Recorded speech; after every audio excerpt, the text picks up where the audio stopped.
Sir, I offer my respect and regards to all the senior members of this House and seek their cooperation, blessings and support. Sir, I rise here today to speak on the Union Budget 2015-2016. I rise today to tell everyone a story of comparisons, a story of what has been said and what has been done, a story of what was advertised in the election campaigns and what has remained unfulfilled in the last 9 or 10 months. A story of what BJP spoke while in opposition and now their actions after coming to power.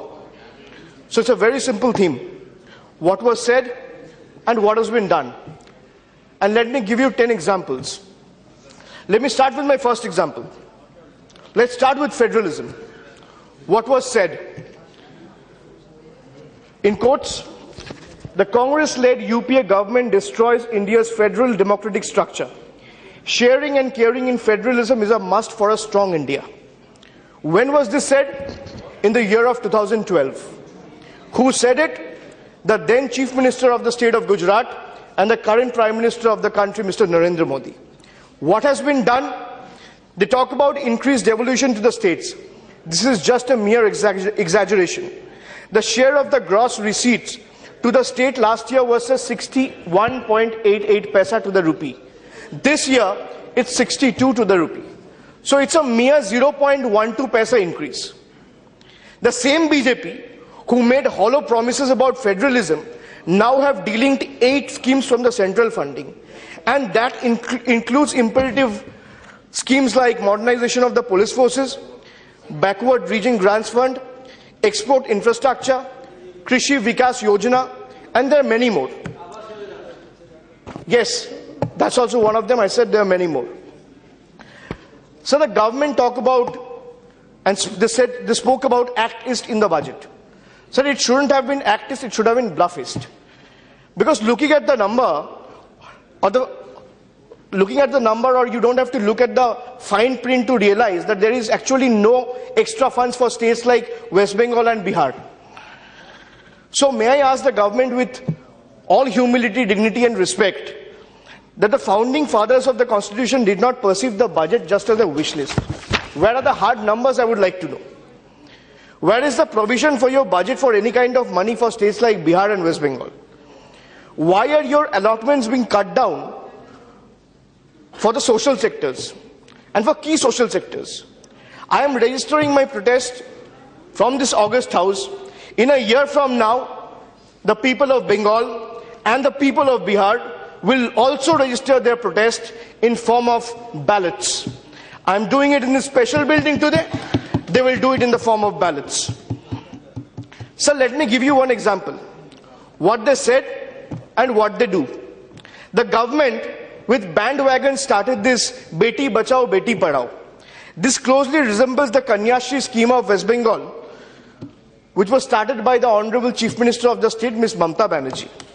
The fund allocation in this union budget for Beti Bachao, Beti Padhao is a mere 100 crores for the entire country, which includes 29 states and 7 union territories. For the much acclaimed UN appreciated Kanyashri scheme, do you know how much West Bengal government has allotted for this scheme? It's not 100 crore, it's not 200 crore, it's not 500 crore. It's 1,000 crores just for a state. That's what West Bengal has achieved. Sir, actions speak louder than words. Let me give you a solid example of federalism in action. Sir, you'll be happy to know that the states have been fiscally more responsible than the center. Average fiscal deficit of state is around 3%. Center has the advantage of falling oil prices. Yet the finance minister set back fiscal deficit target of 3% by 1 year, while also contracting social sector spending. So my second point is about the debt-stressed states. Now again, if I say that what was said before, for the development of West Bengal and to remove poverty and unemployment, whatever big package is necessary, we will give it and we will cooperate fully. When was this said? In the year 2014, in the month of April. Who said it? The then BJP National President and the current Home Minister of the country, Mr. Rajnath Singh. What has been done? Just one word, nothing. Nothing has been done. Sir, instead West Bengal in the last 3 years has paid 1 lakh crore as installments for debt repayment. We demand a moratorium on the payment of installments for demanded a moratorium on the payment of this restructuring of the loan from the last 3 years, but nothing has happened. Sir, grant aids has also been reduced to 8849 crores in 2015-2016.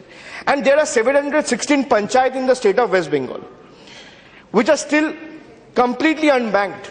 I would like to ask to the Finance Minister and the Honorable Prime Minister of this country and the central government that when can we start this scheme so that the people in this district and the panchayat get benefited, because there are absolutely no facility available over there.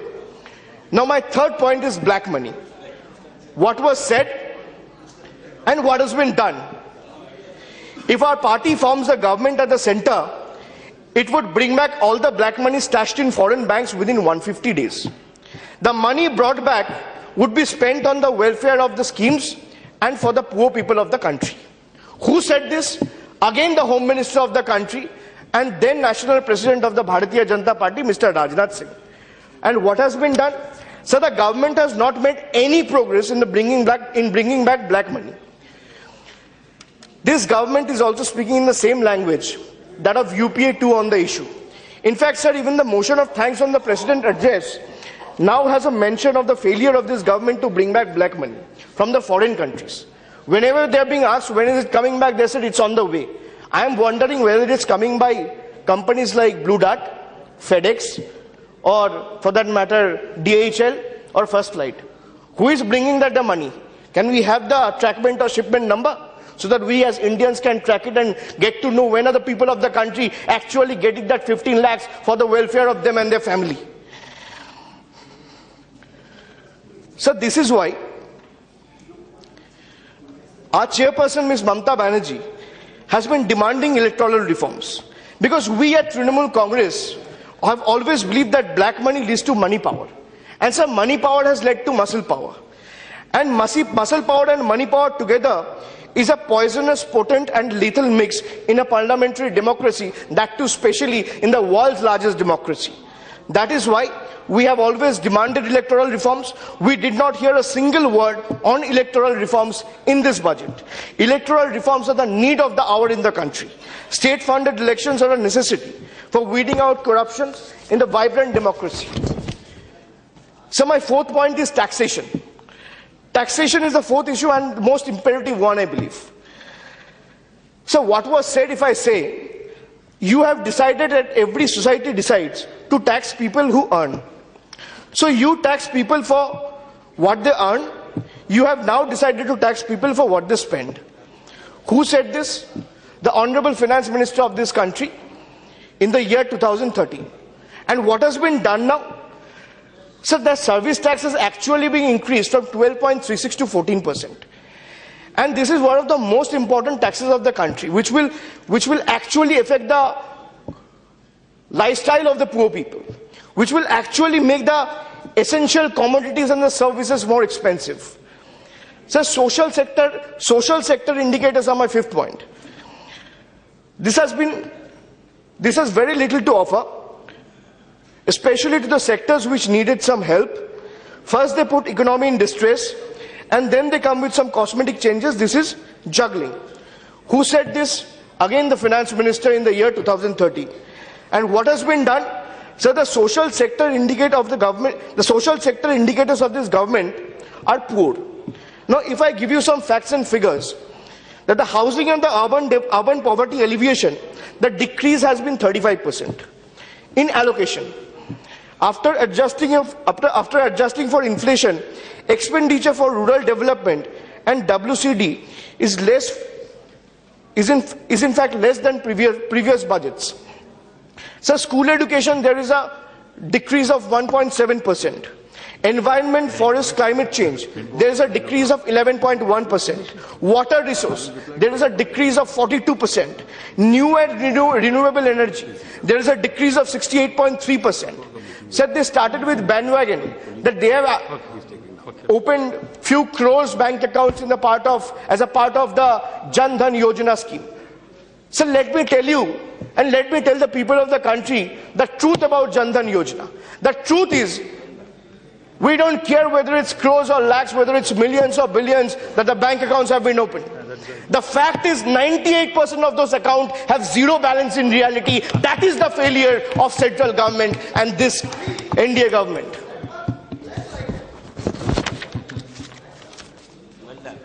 So you'll have your say. Please wind up. So my 6th point is Manrega. And I had the honor to speak on Manrega in the 193 discussion. And I have still not received the answers from the central government. What was said? The scheme should instill pride of contributing to the country's growth in everyone. 100 days of working to the country's growth. You need to take the people into confidence while planning for them. Who said it?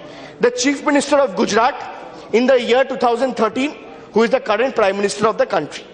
What has been done? So this grand scheme that ensures employment for rural masses is now plagued by the issues of reduced funding. There are problems in transmission of funds to the states. And sir, it is something that gives employment to 5 crore people.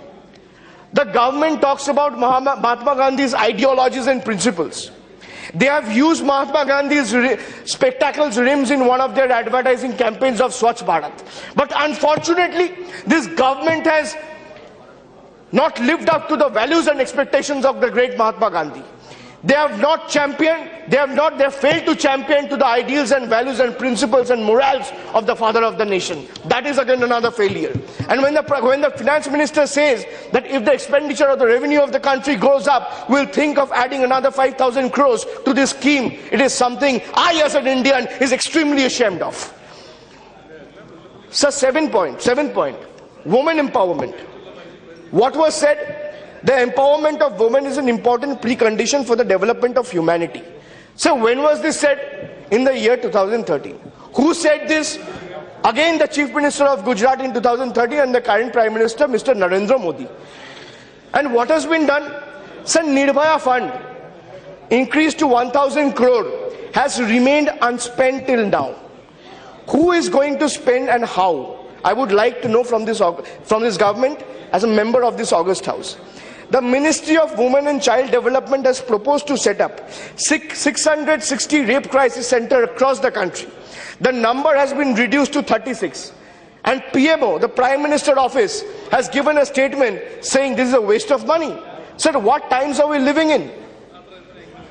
So when we talk about women development, I would like to ask the Prime Minister, I would like to ask the representative of the government, what good are your speeches in the lands of Australia, in the lands of America, in the lands of China, when the daughter and the woman of this country cannot walk in the road safely? What is the point? If my sister, my colleague, my friend want to walk by the India Gate at 9 o'clock in the night and admire the monumental heritage, can they do that? I am ashamed as an Indian. It's excruciating to know that those rapists, those gropers, those culprits at Tihar jail are having biryanis and giving interviews to channels like BBP's, justifying their stand on Nirbhaya. As an Indian, I feel ashamed, and it's a disgrace to the nation. So my 8th point.